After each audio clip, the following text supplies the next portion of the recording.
Dr. Kita Park stood at his office window in the Seoul Interstellar Research Center, watching the morning sun light up the city's tall buildings. Behind him, something moved with a soft thump.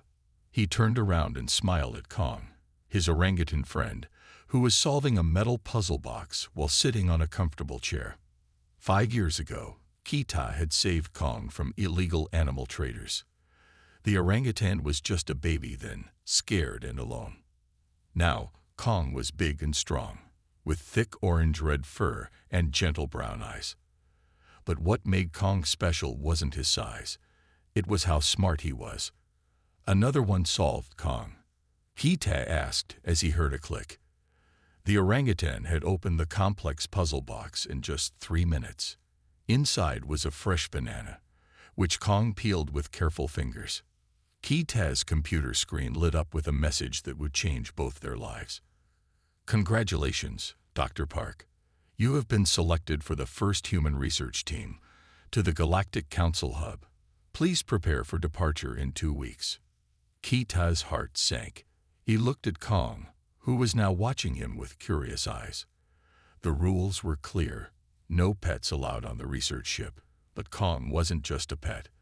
The orangutan needed special care and a special diet. More importantly, Kong was family. "I can't leave you behind, buddy," Kita said softly. Kong walked over and put his large hand on Kita's shoulder, something he did when he sensed his friend was worried. That night, Kita couldn't sleep. He kept thinking about the small storage unit on the ship, the one near his assigned quarters. He had seen the plans. It was big enough for Kong, and it was close to the air recycling system, which would help hide any sounds. The next morning, Kita started his secret plan. He got special permission to bring extra food supplies, claiming he had strict dietary needs. He also requested private quarters due to his sleep talking problem. The ship's captain, Tai-Wan Choi, approved everything without questions. 2 weeks passed quickly. On launch day, Kita arrived early at the spaceport with a large crate marked research equipment. Inside, Kong sat quietly, just as they had practiced. The orangutan understood the need to be silent. He always seemed to understand more than anyone expected. The ship, named Hawking's Dream, was huge. It looked like a silver arrow pointing at the stars. Kita watched nervously as robots loaded his special crate. He had made sure it had hidden air holes and a comfortable inside. Later that night, after everyone was asleep, Kita snuck to the storage unit. He opened the crate, and Kong stepped out without making a sound. The orangutan looked around the small space with interest, touching the metal walls gently. "This will be your home for a while," Kita whispered, showing Kong the hiding spots he had prepared. "When we reach the hub, I'll find a better way." Kong nodded, something he had learned from humans. He then pulled out a tablet from Kita's bag and started watching videos about space travel. Kita smiled. Kong's love for learning never stopped amazing him. As Kita walked back to his quarters, he felt both worried and excited. He knew taking Kong was against the rules, but leaving him behind would have been wrong. What he didn't know was that this decision would soon change the history of human-alien relations forever. In his hidden room, Kong watched the stars through a small window, his intelligent eyes reflecting the light of distant worlds that would soon know his name. A group of aliens called the Evolution Seekers had been watching Kong for weeks. They were scientists who believed they could make their own species evolve faster by studying special beings from other worlds.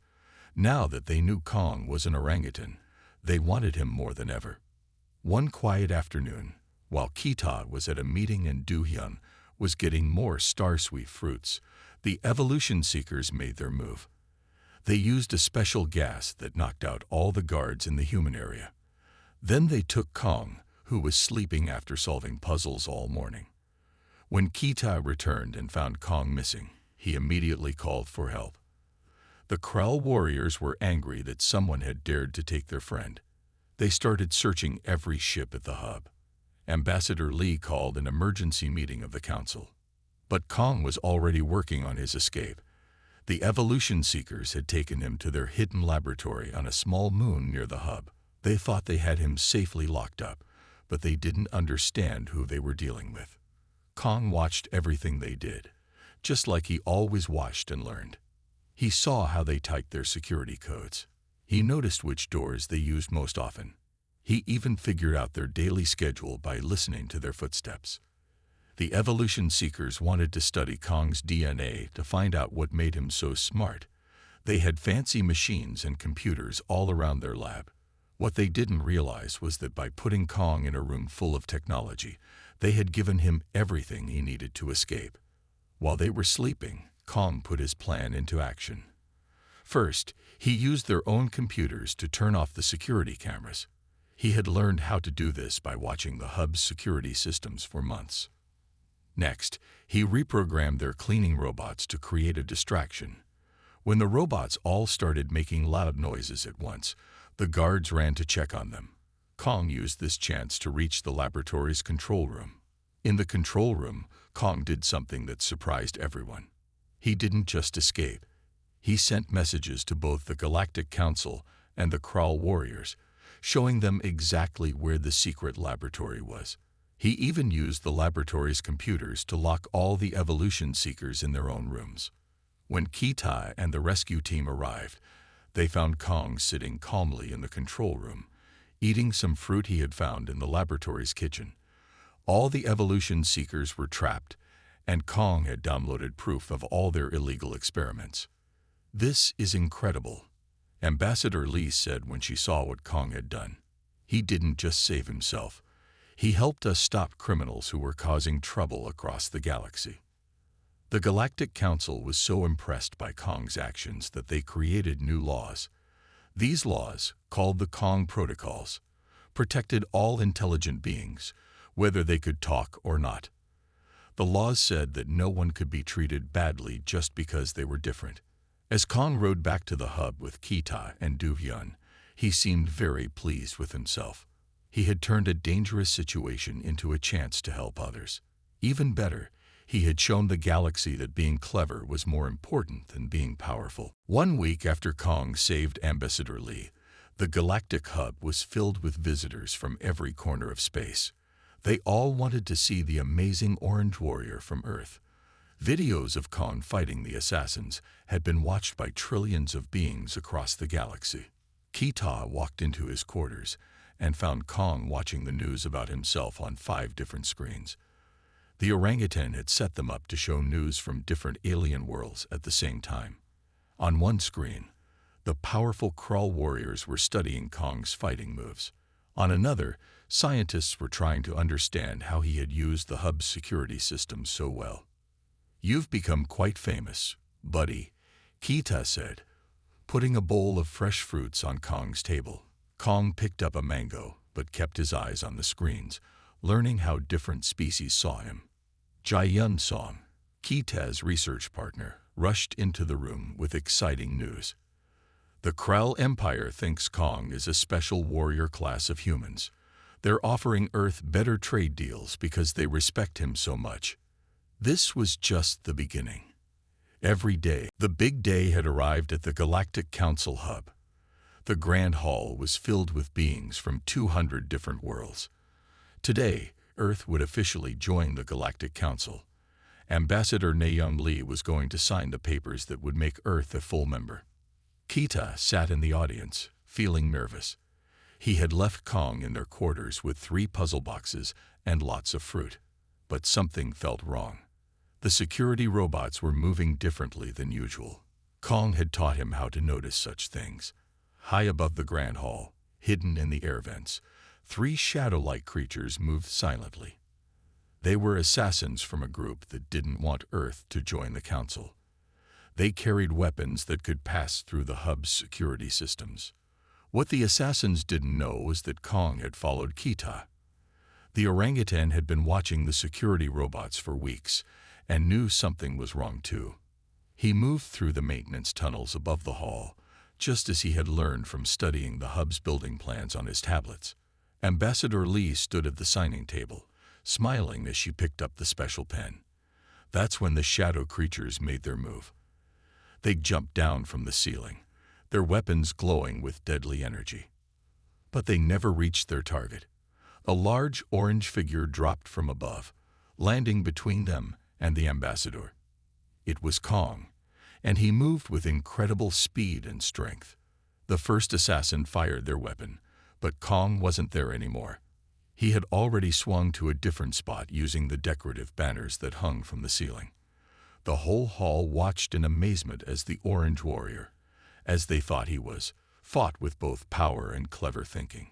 Kong grabbed a serving tray from a nearby table and used it as a shield. He had learned about energy weapons from his study sessions. The tray reflected the deadly shots back at the assassins' weapons, destroying them.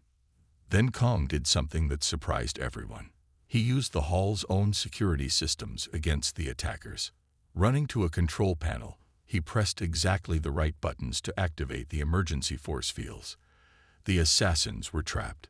The whole thing was over in less than a minute. The hall was silent for a moment, then burst into excited noise. Every camera in the place had recorded Kong's action. The images were already spreading across the galaxy's communication networks. Kaita watched with a mix of pride and worry as Kong helped Ambassador Li back to her feet. She thanked him, but Kong just gave her a gentle pat on the shoulder, just like he did with Kita when he was worried. "Your warrior saved my life," Ambassador Li said to Kita later. "But I've never seen anyone move like that or understand our security systems so well." The news spread faster than a speeding spaceship. Everyone in the galaxy was talking about the mysterious Orange Warrior from Earth. They said he fought like a master, but moved like no one they had ever seen. They talked about how he understood complex technology, but didn't speak. That evening, Kita found Kong back in their quarters, calmly solving a puzzle box as if nothing special had happened. But things had changed forever. Kong was no longer just a secret. He was now the most famous being in the galaxy. "You did a good thing today," Kita told him. "But now we have a new puzzle to solve. What do we do next?" Kong looked at him with his wise eyes and handed him a piece of fruit. Sometimes the simplest answers were the best ones. The day everything changed started normally at the Galactic Hub. Kong was showing Du-hyun how to fix a broken cleaning robot when the council scientists made their move. They had set up special scanning equipment all around the human area, hoping to discover the secret of Earth's super soldier program. Keita was in his lab when the scans began. The powerful machines hummed to life, sending invisible beams through every room. The scientists were sure they would find evidence of special training or secret technology that made Kong so extraordinary. What they found instead shocked them completely. The scans showed that Kong wasn't human at all. He was an orangutan, a great ape from Earth's rainforests. For a few minutes, there was total silence in the council's control room as they looked at the results again and again. The news spread through the hub like wildfire. "The Orange Warrior is not a human," aliens whispered to each other. But something unexpected happened. Instead of being angry about being fooled, most aliens became even more impressed. "You mean Earth has non-human animals this intelligent?" asked the head of the Science Council. "Animals that can learn technology, solve complex problems, and think creatively without any special changes to their brains." The Krell warriors were especially amazed. "We thought he was a special kind of human," their leader said. "But he is something even more special. A being who became great simply by learning and thinking in his own way." Kong sat calmly in his room as all this happened, sharing a star-sweet fruit with Do-hyun. He seemed relieved that he didn't have to pretend anymore. Now he could show everyone exactly who and what he was. Scientists from across the galaxy started studying Earth's other animals with new interest. They were amazed to learn about dolphins solving problems, elephants showing kindness, and crows using tools. Earth wasn't just home to humans. It was full of different kinds of intelligence. "Kong has taught us something important," Ambassador Li said in a special meeting. "Intelligence comes in many forms. We were wrong to think that only beings who talk and act like us can be smart or special." The Galactic Council had to create new rules about intelligence. They couldn't just say beings were smart if they used technology or spoke languages anymore. Kong had shown them that intelligence could look very different from what they expected. Keita found Kong that evening, working on a new puzzle that the Kral had brought him. "You knew this would happen, didn't you?" he asked. "You wanted them to find out the truth." Kong looked at his friend and smiled in his orangutan way. He had proven that being different wasn't the same as being less. Thanks to him, the galaxy was learning to look for intelligence in new places and new ways. As news of Kong's true nature spread, more aliens wanted to visit Earth. They wanted to see the planet that produced such amazing creatures. Earth was becoming famous not for its technology or its human warriors, but for its wonderful variety of intelligent life. After 3 months of space travel, the Hawking's Dring finally reached the Galactic Council hub. Through the ship's windows, Keita and the other humans saw it for the first time. The hub looked like a giant silver flower floating in space, with long petals that were actually docking stations for thousands of spaceships. In his hidden room, Kong pressed his face against the small window, watching the alien ships with great interest. Some looked like shining bubbles, others like flying crystals. Keita had been sneaking him tablet computers, and Kong had spent the journey learning everything he could about space and technology. "We're going to dock soon," Keita told Kong quietly. "Remember, you must stay here until I make sure it's safe." Kong nodded, but his eyes never left the window. He was watching an alien ship's repair robots fix a damaged hull, his clever mind already understanding how they worked. The humans were welcomed by the Galactic Council with a grand ceremony. Creatures of all shapes and sizes filled the huge welcome hall. Some looked like tall insects, others like walking clouds. Keita could hardly focus on the ceremony. He was worried about Kong. But Kong was doing fine. Through his window, he could see alien technologies that even the humans hadn't noticed. He watched how the artificial gravity systems worked, how the air was cleaned, and how the security robots moved. His mind stored every detail. Later that night, Keita brought Kong to his new quarters. The room was bigger than the storage unit, with large windows looking out into space. "You'll be more comfortable here," Keita said. "But please, stay hidden when anyone visits." The next day, something unexpected happened. An alien cleaning robot entered Keita's quarters while he was at a meeting. Kong watched it work, then did something amazing. He figured out how to open its control panel. By the time Keita returned, Kong had reprogrammed the robot to bring him fresh fruit from the hub's gardens. Word spread quickly among the aliens about the strange creatures called humans, but they had made a funny mistake. They thought Kong was another type of human. Through the windows, many aliens saw Kong in Keita's quarters, assuming he was a special human warrior because of his strong arms and red fur. "Dr. Park," said Jai Song, another scientist, after learning about the confusion. "The aliens think Kong is some kind of human super soldier. Maybe we should let them keep thinking that." Keita wasn't sure about this idea, but before he could decide what to do, Kong had already learned to use the hub's computer systems by watching through the windows. The orangutan had figured out how to access the entertainment channels, and soon he was watching alien educational programs all day. The aliens noticed this too. They saw what they thought was a powerful, fur-covered human warrior spending hours studying their technology and culture. This made them both impressed and nervous. "Your silent warrior is very dedicated to learning our ways," one alien ambassador told Keita.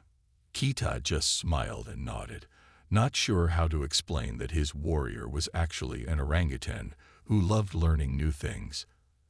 As the days passed, Kong's understanding of alien technology grew stronger. He learned to operate systems that even the humans hadn't mastered yet.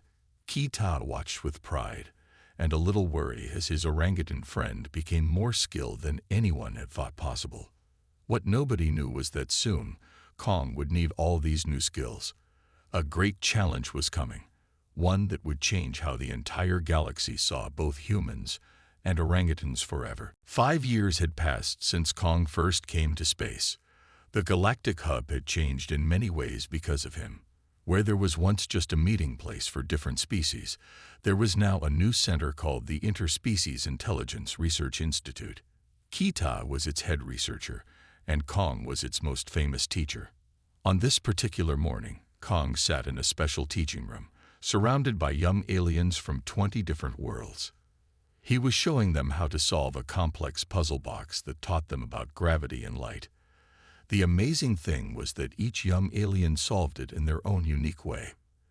That's what Kong taught us, Kita explained to visiting scientists. There isn't just one right way to be smart. Each being thinks differently, and that's good. Do-hyun, who was now Earth's youngest ambassador, often brought special visitors to watch Kong teach.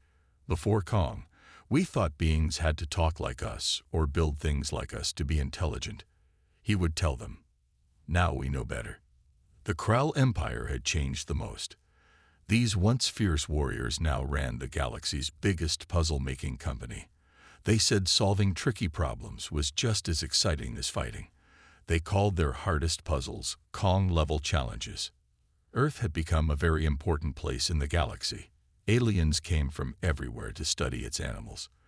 They watched dolphins solve team problems in the ocean, observed elephants helping each other in trouble, and learned from crows making tools.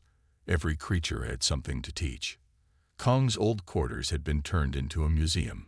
Visitors could see his first puzzle boxes, the tools he used to escape the evolution seekers, and videos of his famous fight with the Krell champion.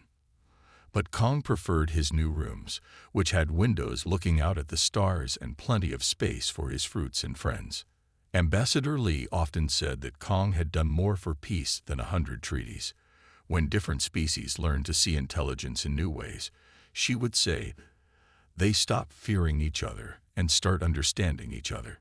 Even the council scientists who once wanted to study Kong's DNA now worked with him to learn about different kinds of minds. They had learned that the best way to understand intelligence was to respect it in all its forms. One evening, Kita found Kong teaching the small robot how to peel a star-sweet fruit. The robot was learning through watching and trying, just like Kong had learned about space technology. "You're still teaching us new things," Kita said with a smile. Kong looked at his old friend and shared half of the fruit, just as he always had. They watched the stars together, remembering that day long ago when Kita had decided to bring an orangutan to space. What had seemed like a crazy idea had turned out to be exactly what the galaxy needed. As new species joined the Galactic Council, the first thing they learned about was the Kong Protocols. These laws reminded everyone that intelligence could be found in surprising places, and that wisdom sometimes came in unexpected forms. Kong had shown the galaxy that the greatest strength wasn't in weapons or power, but in understanding and learning from each other. After Kong's victory over the Krell champion, life at the Galactic Hub changed. Every morning, different alien groups would leave gifts outside Kita's quarters. They wanted to make friends with the amazing orange warrior who had won without fighting. One morning, a young human diplomatic aide named Do-hyun Kim brought Kong something special, a rare blue fruit from a distant planet.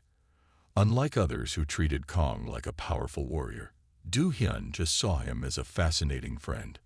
"I thought you might like to try this," Do-hyun said, watching Kong examine the strange fruit.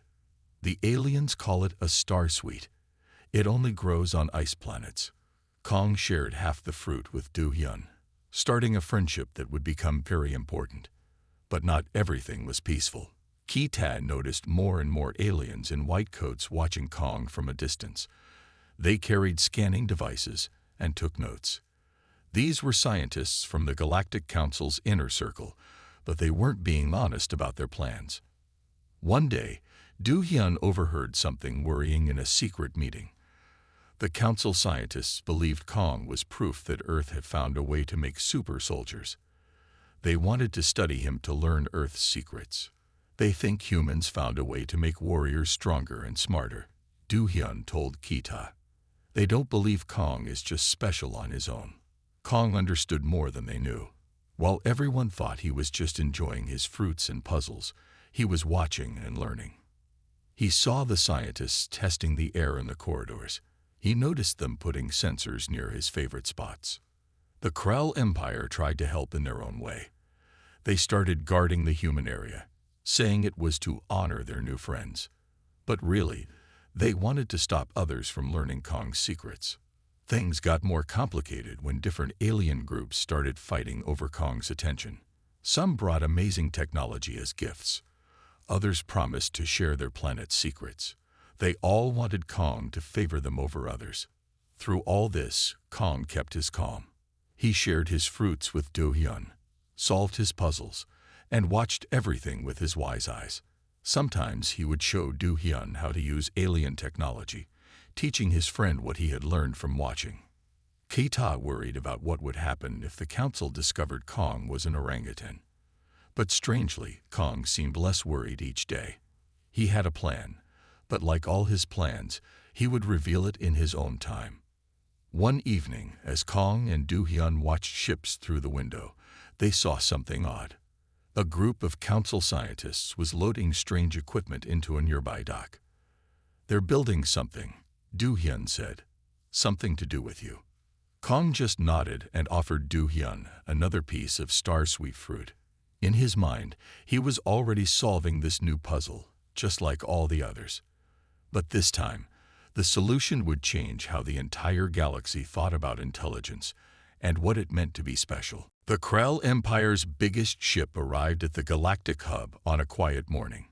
It was black and shaped like a spear, 3 times larger than any other ship at the hub.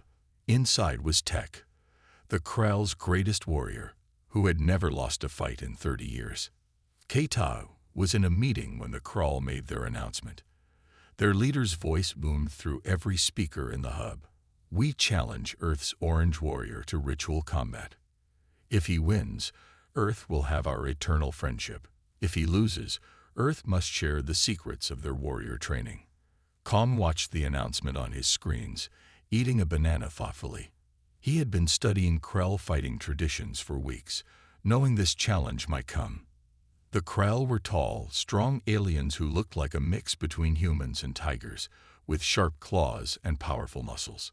Ambassador Lee called an emergency meeting. "We can't let Kong fight," she said. "If they find out he's an orangutan, they might get angry. But if we say no to the challenge, we'll lose their respect." While the humans argued, Kong made his own decision.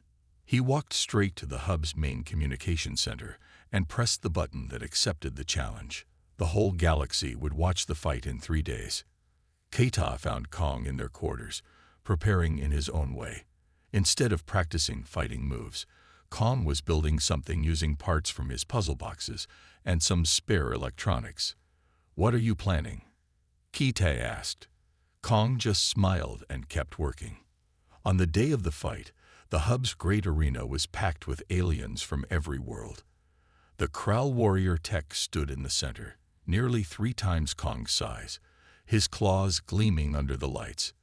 He carried traditional Krell weapons, a power sword, and an energy shield. Kong walked into the arena carrying nothing but a bag of small objects he had made. The crowd whispered in confusion. This wasn't how warriors usually fought. The fight began. Tech charged forward with his sword, but Kong wasn't there. He had already swung up to the arena's lighting fixtures, just like he used to swing through trees. The crowd gasped. They had never seen someone move like this in a formal combat. Then Kong's clever plan became clear. He dropped his small devices around the arena. When Tech stepped near them, they created slippery spots or made distracting noises. Kong had turned the whole arena into a giant puzzle box, and he was the only one who knew how to solve it. Tech grew frustrated as he kept slipping and missing. Kong stayed just out of reach, using the arena's structure like a jungle gym. Finally, Kong swung down behind Tech and pressed a spot on his armor that he had seen in his studies, the power supply connection. Tech's armor shut down, leaving him frozen in place. The fight was over. Kong had won without throwing a single punch, using intelligence and creativity instead of force. The Krell were silent for a moment, then burst into thunderous cheers. They had never seen such an interesting fight. "Your warrior honors us with his wisdom," the Krell leader announced. "He shows us that true strength comes in many forms."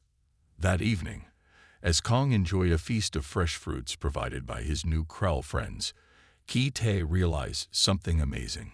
His orangutan friend had just changed how one of the galaxy's most warrior-like species thought about combat and intelligence.